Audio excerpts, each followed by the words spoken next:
সবাইকে নতুন ভিডিওতে স্বাগতম। আরেকটি ছোট্ট ভিডিও নিয়ে চলে আসলাম আপনাদের মাঝে। আশা করছি সবার ভালো লাগবে। আজকে সকালবেলা কিছু মাছ রাখা হয়েছে, আর এই মাছগুলো বাসা থেকে রেখে নিচ্ছি। আমাদের এই মাছটা অনেক বেশি খাওয়া হয়। যে কোনো সবজি দিয়ে আমরা এই নলা মাছটা খেয়ে থাকি। আমাদের ভিডিও দেখলে বুঝতে পারবেন আমরা এই মাছটা একটু বেশিই খাই। আর সাথে ছিল ছোট ছোট চিংড়ি মাছ। যেহেতু আমরা বিভিন্ন ধরনের শাক বেশি খেয়ে থাকি, আর এই শাকগুলো কিন্তু চিংড়ি মাছ দিয়ে বেশি রান্না করা হয়। এখানে বেশ অনেকগুলো চিংড়ি মাছ রাখা হয়েছে। এই চিংড়ি মাছ দিয়ে আজকে মিষ্টি কুমড়ার শাক রান্না করব। আর মিষ্টি কুমড়া তো আমাদের বাসায় হয়েছে শাক। এই শাকগুলো আমরা বিভিন্নভাবে খেয়ে থাকি। মাছের ঝোল করে থাকি, বড় চিংড়ি মাছ দিয়ে রান্না করি, আবার ছোট চিংড়ি মাছ দিয়েও রান্না করি। যেহেতু আজকে চিংড়ি মাছ রেখেছি, তাই আজকে মিষ্টি কুমড়ার ডগাও কেটে নিয়ে আসবো। আমাদের পুরান বাড়িতে মিষ্টি কুমড়ার অনেক সুন্দর সুন্দর ডগা হয়েছে, সেখান থেকে কেটে এনেছে আমার শাশুড়ি মা, আর আমিও সাথে গিয়েছিলাম। দেখুন তো মাশাআল্লাহ শাকগুলো কেমন হয়েছে। শাকগুলো একেবারে তরতাজা আর একেবারে ফ্রেশ, কোনো সার বিষ নেই, খেতে বেশ মজার লাগে। এখন এই মাছ শাক সবজি সব কেটে তারপর রান্নাঘরে চলে যাব। যেহেতু আজকে অনেক ঝামেলা, ছোট ছোট অনেকগুলো চিংড়ি মাছ রাখা হয়েছে, আর কাটা বাছার বেশি ভিডিও শেয়ার করতে পারলাম না। মাছ কেটে এসে এখন তাড়াতাড়ি করে আমি, আমার শাশুড়ি মা আর আমার যা তিনজনে মিলে কাটাকাটি করে নিচ্ছি। মাছ কাটতে কাটতে বেশ অনেকটাই সময় হয়ে গিয়েছে, প্রায় 12টা 12:30টার মতো বেজে গিয়েছে।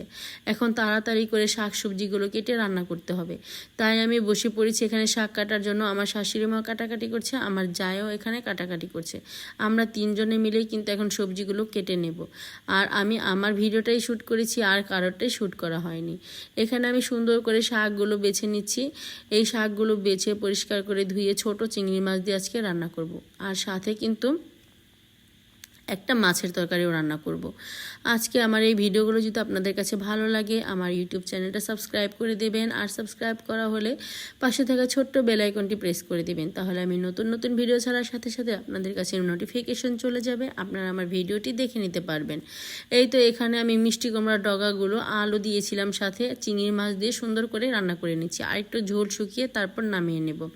আজকে বেশি রান্নার ভিডিও আপনাদের দেখাতে পারিনি, যেহেতু তাড়াহুড়া করে রান্নাটা করেছিলাম। আর এখানে আলু আর বেগুন দিয়ে নলা মাছ রান্না করেছি। যে মাছটা আজকে রেখেছিলাম সেই মাছটা দিয়ে আলু বেগুনের ঝোল করেছি, আর সাথে ভাত। এই আজকে 2 ধরনের রান্নাই করেছি, কারণ মাছ কাটতে কাটতে অনেক লেট হয়ে গিয়েছে, বেশি ধরনের রান্না করার সময় আর হয়নি, তাই জলদি 2টা রান্না করে ফেলেছি। এই 2টা রান্না দিয়ে আজকে দুপুরে খাবার দাবার খাবো আমরা। আমার খাবারগুলো দেখতে কেমন হয়েছে, যদি কালারটা ভালো লেগে থাকে, খাবারটা দেখতে ভালো লেগে থাকে, অবশ্যই আমার সুন্দর করে একটা কমেন্ট করে দিবেন, আর আমার ভিডিওটা একটু শেয়ার করে দিবেন। এই তো আমি ভাত খেতে বসে পড়েছি।